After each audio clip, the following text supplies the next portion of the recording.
எம்ஜிஆர் அவர்கள் ராமாபுர தோட்டத்தில் கட்டி வச்சு அடித்தான்னு ஆனால் சீமான் கூட ஒரு மேடையில் சொல்லியிருப்பார். கிடைக்கிற எல்லாருமே எம்ஜிஆர் அடி வாங்கினார் தானே, எங்களுக்கு தெரியாதா அப்படின்னு சொல்லி ஒரு போகிற போக்கில் ஒரு அடியை போட்டு போகிறாங்களே. ஸோ அதை முதல்ல பிரேக் தவறான தகவல் அது முதல்ல கிளியர் பண்ணிடுவோம்.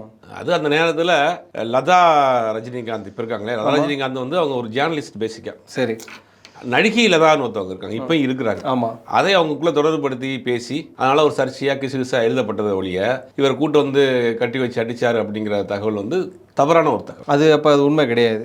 உண்மை கிடையாது. அந்த 2 பேரும் சேர்ந்து நிறைய படங்கள் பண்ணாங்க.